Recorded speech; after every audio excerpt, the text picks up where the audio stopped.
Good morning to all students. मैं Pawar sir Satpura care house ITI Chhindwara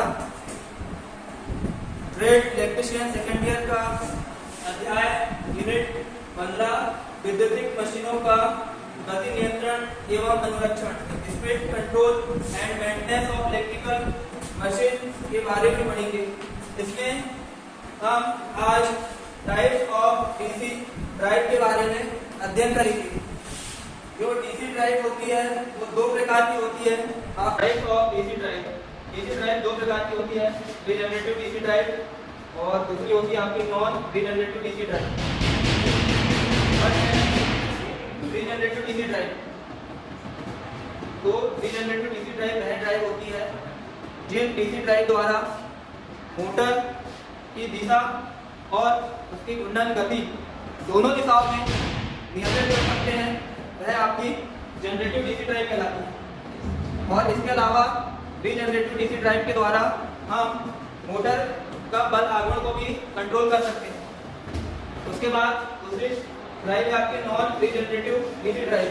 जिन DC drive के द्वारा motor की गति एवं घूर्णन दिशा केवल एक दिशा में कंट्रोल कर सकते हैं, उसको बोलते हैं अपन नॉन रीजनरेटिव डीसी ड्राइव। तो इसके बारे में देखते हैं। जिन डीसी ड्राइव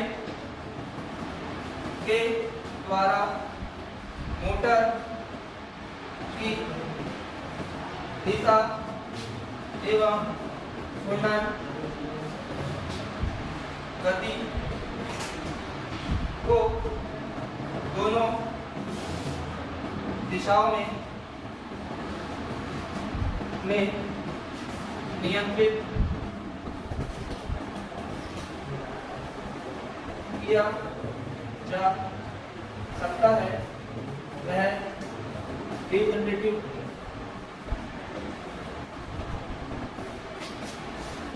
डीसी ड्राइव कहलाती है।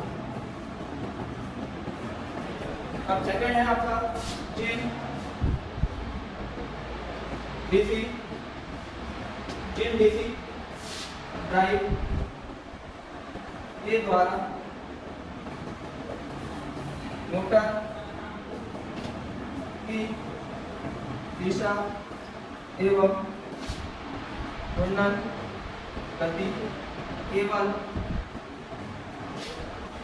एक दिशा में नियंत्रित की जाती है, नॉन रीजनरेटिव डीसी ड्राइव कहलाता है। ठीक है, समझ में आया? रीजनरेटिव डीसी ड्राइव वह ड्राइव होती है जिन डीसी ड्राइव के द्वारा मोटर की दिशा एवं घूर्णन गति को दोनों दिशाओं में नियंत्रित किया जा सकता है, आपकी रीजनरेटिव डीसी ड्राइव कहलाती है। और वह ड्राइव या जिन डीसी ड्राइव के द्वारा मोटर की दिशा एवं घूर्णन गति को केवल एक दिशा में नियंत्रित किया जा सकता है, वह होती है आपकी नॉन रीजनरेटिव डीसी ड्राइव। ठीक, रीजनरेटिव डीसी ड्राइव का ये डायग्राम है। यहाँ पर एक डीसी मोटर बनी हुई है। क्या बनी हुई है? DC motor. और ये डीसी मोटर का रोटर है, और जो रोटर के घूमने की दिशा जो है कंट्रोल करता है उसको, तो दोनों दिशाओं में कंट्रोल करता है। ये आपकी एक डायरेक्शन ये है और एक डायरेक्शन इसकी विपरीत डायरेक्शन है। तो इसको रीजनरेटिव डीसी ड्राइव के द्वारा अपन दोनों दिशाओं में क्या कर सकते हैं, उसकी दिशा और उसकी घूर्णन गति को कंट्रोल कर सकते हैं। ठीक है। और नॉन रीजनरेटिव डीसी ड्राइव में केवल मोटर की दिशा और उसकी घूर्णन गति को केवल एक ही दिशा में कर सकते हैं। फॉरवर्ड वाइज करना, फॉरवर्ड रिवर्स वाइज करना तो रिवर्स। ठीक है, इसमें दोनों दिशाओं में फॉरवर्ड भी हो सकती है और रिवर्स भी हो सकती है। तो आपको समझ में आया होगा इतना कि डीसी ड्राइव के प्रकारों के बारे में जो अध्ययन किए अपन अच्छे समझ गए होंगे आप। डायग्राम के माध्यम से और अच्छे से समझो आप। ठीक है, और इसकी परिभाषा किस प्रकार होते हैं, ये डीसी मोटर में कर सकते हैं। और ये आपकी नॉन रीजनरेटिव ब्रेकिंग को अपन रिपल्शन मोटर में भी कर सकते हैं। इसके अतिरिक्त किसमें कर सकते हैं? रिपल्शन मोटर में भी कर सकते हैं। ठीक है, आपको इतना समझ में आ गया। अब नेक्स्ट इसके मापदंड के बारे में पढ़ेंगे। ठीक है, इसके मापदंड के बारे में अब अगला है आपका डीसी ड्राइव के मापदंड। ठीक है, डीसी ड्राइव के क्या है मापदंड। मापदंड क्या होते हैं?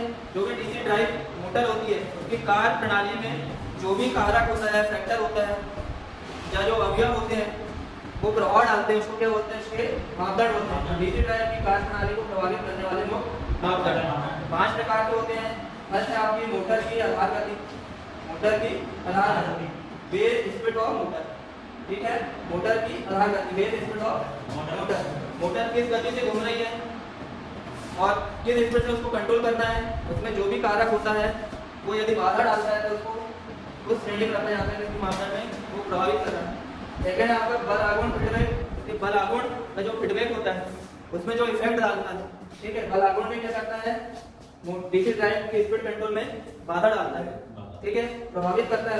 टॉर्क फीडबैक हो गया आपका। थर्ड है गति फीडबैक की गति जो घूम रही गति में फीडबैक डालेगा, बीच में बाधा उत्पन्न करेगा, प्रभावित करेगा उसको स्पीड फीडबैक कहेंगे। गति परिवर्तन में लगा समय, यदि आपकी गति परिवर्तन कर रहे हैं आप, उसकी गति को नियंत्रित कर रहे हैं या विपरीत डायरेक्शन में घुमा रहे हैं या उल्टी डायरेक्शन में उसको घुमाना है आपको, तो उसके समय में ज्यादा समय नहीं लगना चाहिए। एकदम फ्रीक्वेंट क्या होना चाहिए? उसकी जो दिशा है वो चेंज हो जाना चाहिए। ठीक है, और चेंज नहीं होती तो मशीन ये ड्राइव में बहुत ज्यादा प्रभाव होता है। ठीक है, कुछ नैनो सेकंड में क्या हो जाना चाहिए? उसकी गति परिवर्तन हो जाना चाहिए, तो आपकी ड्राइव जो सही ढंग से काम करेगी, सही ढंग से कंट्रोल करेगी। नहीं तो क्या होता है? बहुत सारे इफेक्ट डालेगा, यदि ज्यादा समय लग रहा है तो उसकी वाइंडिंग गर्म हो जाएगी। ठीक है, उसमें लगे जो कार्बन प्लस वगैरह है उसमें इफेक्ट आएगा, फिर रोटर में इफेक्ट आएगा, आर्मेचर में इफेक्ट आएगा। ठीक है, इन सभी कारणों को देखते हुए उसकी जो परिवर्तन में लगे समय क्या होना चाहिए? बहुत कम होना चाहिए, बहुत कम समय में। ठीक है, उसके बाद आपका है थायरिस्टर का फायरिंग कोण, जो फायरिंग एंगल होता है थायरिस्टर। ठीक है, एससीआर श्रेणी का एक डीसी युक्ति होती है आपकी। ठीक है, जो क्या करता है? मशीन कंट्रोल में उपयोग होता है। आईजीयूटी जब कंट्रोल करते हैं तो जो थायरिस्टर है, थायरिस्टर का एक समूह लगाते हैं, ट्रांजिस्टर लगाते हैं, डायोड लगाते हैं, रेजिस्टेंस, कैपेसिटेंस ये सब लगाते हैं। तो उसके बीच जो फायरिंग एंगल है, ठीक है, उसको ट्रिगर करने के लिए जो फायरिंग एंगल है, ठीक है, तो वो फायरिंग कोण भी एक कम होना चाहिए। ठीक है, तभी आपकी स्पीड कंट्रोल एकदम सुटेबल होगी और डीसी ड्राइव वहां पर सफल हो सकती है, सफल होगी। नहीं तो आपकी डीसी ड्राइव सफल नहीं होगी। मापदंड आपको याद रखना, तो शायद ये आप समझ गए होंगे। ठीक है, क्योंकि ये 5 प्रकार के मापदंड होते हैं। मोटर की आधार गति, बल आघूर्ण फीडबैक, गति फीडबैक, गति परिवर्तन में लगा समय, थायरिस्टर का फायरिंग एंगल। इस पर ये 5 मापदंड जो है डीसी ड्राइव में प्रभाव डालते हैं। ठीक है, नोट कर लीजिए।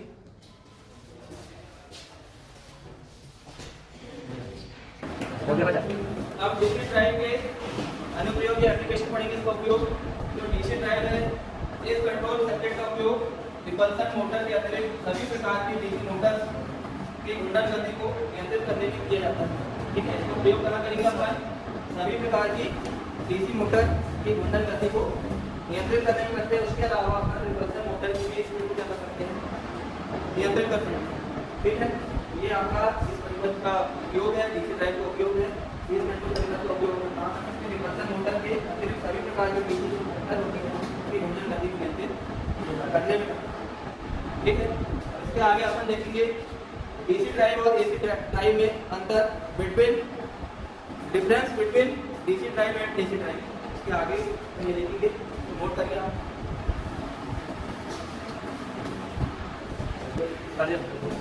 Difference between DC drive and AC drive. DC drive और एसी ड्राइव के मत अंतर।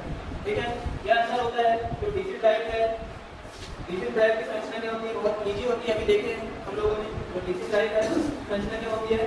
बहुत सरल होती है। एसी ड्राइव की संरचना क्या होती है? जटिल होती है।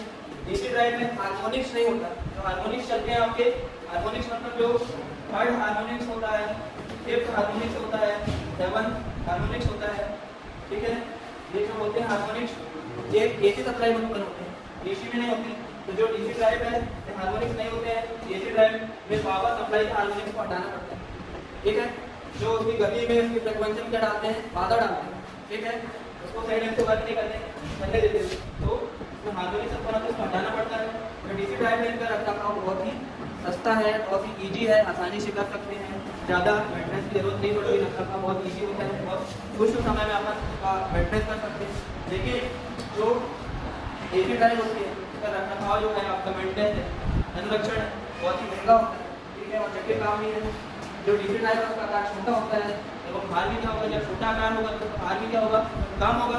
ठीक है, कोई भी छोटी वस्तु उसका भार कम होता है, बड़ी वस्तु उसका भार अधिक होता है। इसलिए जो डीसी ड्राइव की सेंसर सरल होती है तो उसका आकार भी छोटा होता है और भार भी क्या होता है, कम होता है। लेकिन जो डीसी ड्राइव होता है उसका आकार बड़ा होता है और भार भी क्या होता है, बहुत ज़्यादा होता है, भारी कमी होती है। जो डीसी ड्राइव है सस्ते होते हैं और डीसी ड्राइव डीसी की तुलना में महंगे होते हैं। ठीक है, आसानी से अपन खरीद सकते हैं, सस्ते होंगे तो महंगे होंगे तो कॉस्ट भी ज़्यादा बढ़ाना पड़ता है, कीमत ज़्यादा हो जाएगी, कीमत ज़्यादा हो जाए तो मेहनत के लिए बहुत महंगा हो जाएगा। ठीक है, शायद आपको ये समझ आ गया होगा कि डीसी ड्राइव और एसी ड्राइव के बीच क्या अंतर होता है, क्या डिफरेंस है, किस लाभ के लिए अपन डीसी ड्राइव का प्रयोग करेंगे, किस लाभ के लिए एसी ड्राइव का प्रयोग करेंगे, कौन सी ड्राइव आपकी बहुत ही सस्ती है, कौन सी सरल है, कौन सी आसानी से कर सकते हैं, जिसमें समय कम लगेगा, पैसे की बचत होगी, कम भार, स्थानीय कम आवश्यकता होगी, आकार भी छोटा होना चाहिए, भार सब पर निर्भर करता है। उसके अनुसार अपन क्या ड्राइव का चयन करते हैं। ठीक है, थैंक यू स्टूडेंट, आज के लिए बस इतना ही। देखते रखें नेक्स्ट क्लास।